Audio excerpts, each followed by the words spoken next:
Une conversation avec Donald Trump à Davos. Économie, IA, Chine et Sécurité Mondiale.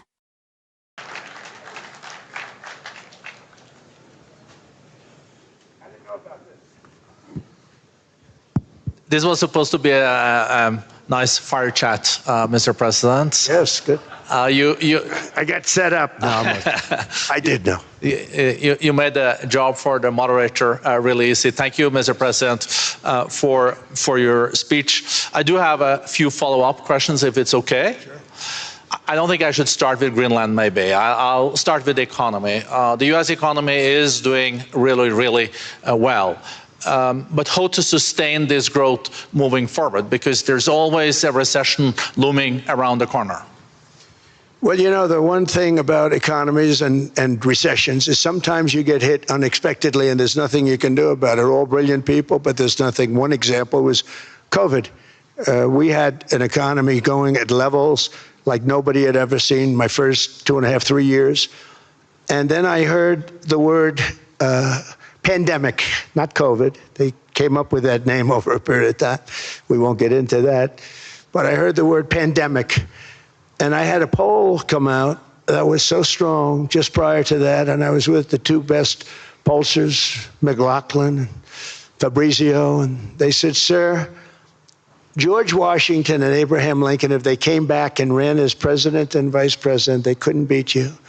And then what happened is the following day, I was told to stay tuned because there's something really bad happening in China. There are bodies laying all over Wuhan, right around that certain building that we talk about. I always said it came from Wuhan. It did come from Wuhan.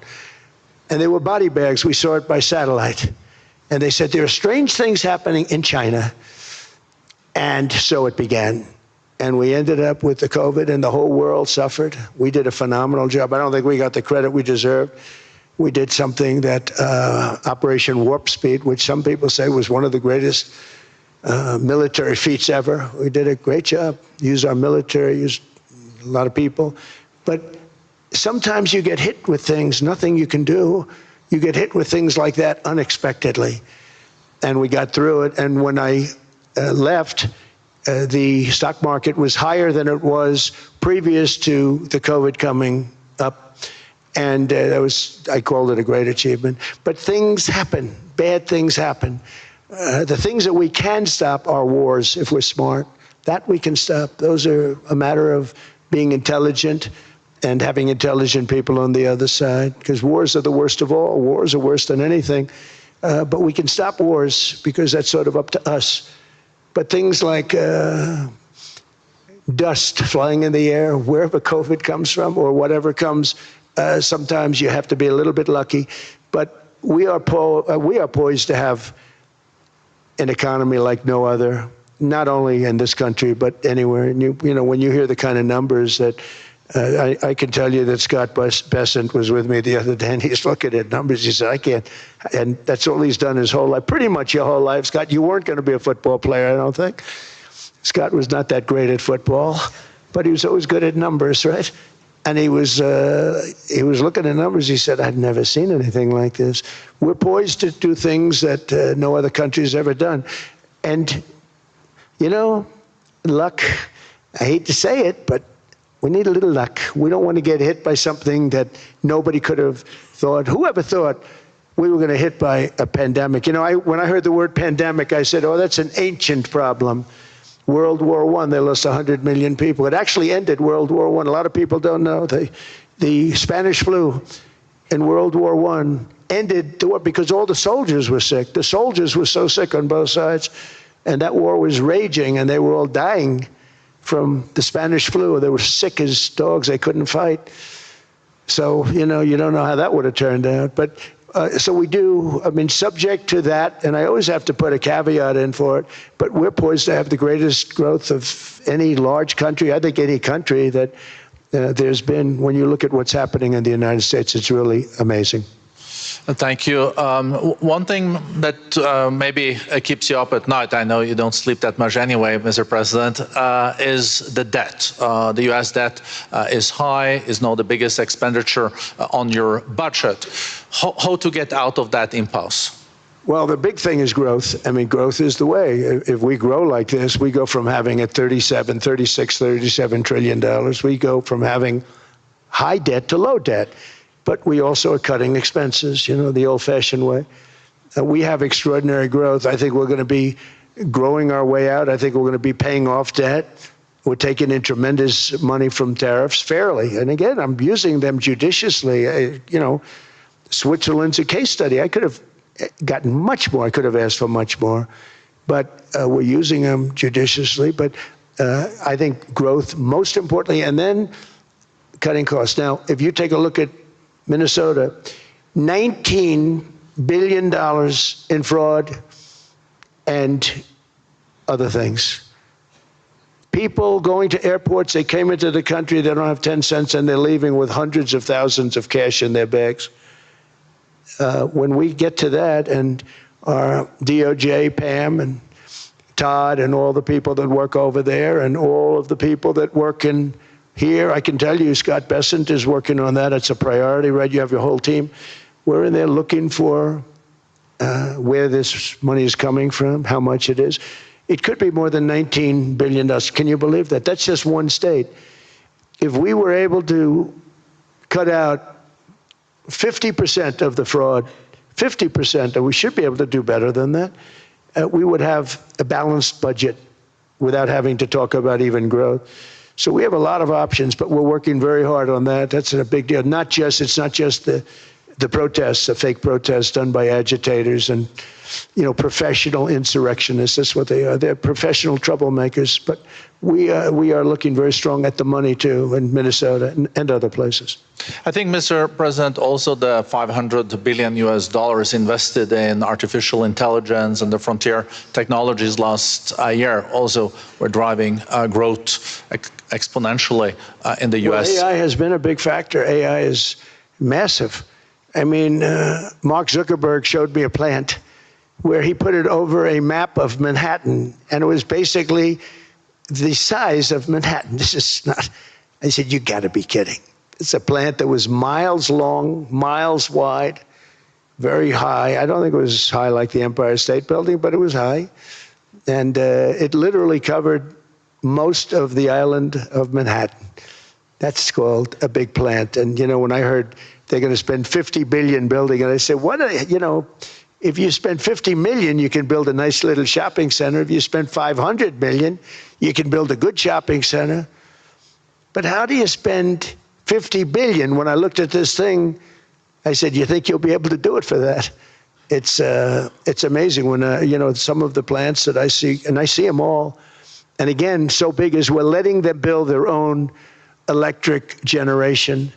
This way we have no problem, and otherwise they'd be complaining. There'd be nobody able to, you know, we have an old grid system. And not only that, they're going to sell at a very cheap price the excess electricity that they create back into our grid. So that'll solve some problems for certain states that don't have enough electricity. We also know that on the AI, there is fierce competition between the US as the largest economy in the world, 27% of the global GDP and 5% of the global population, not doing that badly, and China. And we know that that competition is very tough on AI. I know you're heading to a state visit to China in April. How do you see the US-China relationship moving forward? Are you able to combine this tough competition with also collaboration?